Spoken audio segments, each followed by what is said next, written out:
سلام، سميتي أسامة مرحب.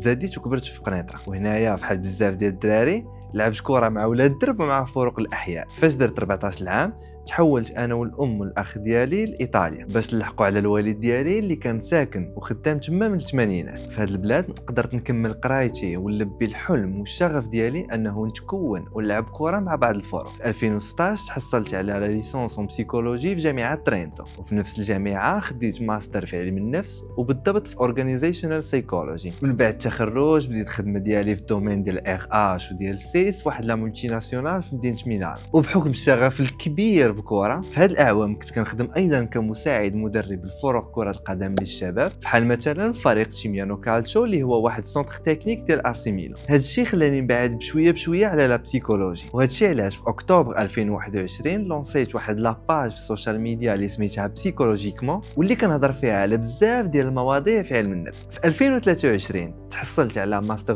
برو في بسيكولوجي دي سبور والكوتشينغ مونتال، حيت كنت عارف بانه الحلم والشغف ديالي هو انه نخدم في شي حاجه اللي كتجمع ما بين الرياضه وعلم النفس. هكذا في جوان 2024 خديت واحد من اصعب القرارات في حياتي، قررت نخلي الخدمه ديالي في الشركه ونتفرغ تماما لبسيكولوجي دي سبور. في ديسمبر 2024 تحصلت على دبلوم ويفا سي في التدريب من الجامعه الايطاليه لكره القدم، وحاليا تنخدم مع رياضيين ومع فرق في ايطاليا باش يحسنوا من الجانب الذهني والنفسي ديالهم بكل ما يتعلق بالحياه الرياضيه ولا الشخصيه ديالهم. بسيكولوجيكمون اليوم غادي تبدل التوب ديالها وغادي تولي بسي سبور اسامه. غادي نبارطاجي معكم فيها معلومات كثيره على لا بسيكولوجي دي سبور وعلى الكوتشينغ مونتال. اذا كنت رياضي مدرب مسير او فقط شغوف بالرياضه تبع ولا تبعي الصفحه باش ما تضيعش عليك بزاف ديال المعلومات اللي غادي تسمعهم لاول مره. تشاو، على بروسيما.